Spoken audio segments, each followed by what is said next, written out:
வணக்கம். இன்றைய பதிவில் நம்ம பார்க்க போகிறது என்னென்னா, நமக்கு எப்படி விநாயகர் அகவல் கிடைத்தது அப்படிங்கிறத அந்த பதிவில் காண போகிறோம். அவ்வை பிராட்டியை பார்க்க முன்னொரு காலத்தில் சுந்தரரும் சேரமானும் வந்தாங்க. நாங்கள் திருக்கயிலாயத்திற்கு போகிறோம், நீங்களும் வருகிறீர்களா என்று கேட்க, அதற்கு அவ்வை பாட்டி, நான் விநாயகர் பூஜையை முடித்துவிட்டு தான் நான் எங்கு வேணாலும் வருவேன், அதுவரை நான் எங்கும் வரமாட்டேன் என்று அவ்வை பிராட்டி கைலாயத்துக்கு போகணுங்கிறதுக்காக கொஞ்சம் சீக்கிரமாக பூஜை பண்ணிட்டு இருந்தாங்க. அப்போ விநாயகர் வந்து, அவ்வையே நீ வழக்கம் போல பூஜை செய்யினாங்க.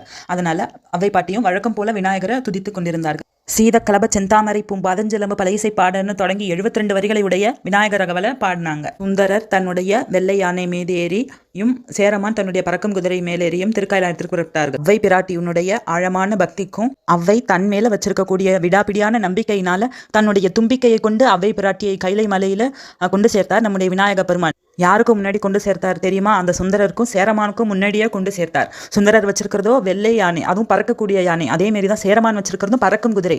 அவ்வை பிராட்டியோ மூதாட்டி, ஆனாலும் அந்த மூதாட்டியாக இருந்தாலுமே அவங்கள முன்னாடி முதல்ல நிறுத்தினது யார்? விநாயக பெருமான் தான். வாழ்க்கையில எவ்வளவு பெரிய இக்கட்டான சூழ்நிலையிலும் நீங்க விநாயக பெருமான் மேல நம்பிக்கை வச்சிங்கன்னா அவர் எப்படியாவது அவருடைய தும்பிக்கையை வச்சாது கூட காப்பாற்றிடுவாரு அப்படிங்கிறதுக்கு உதாரணம் தான் இந்த விநாயகர் அகவல் நமக்கு கூறுகிறது.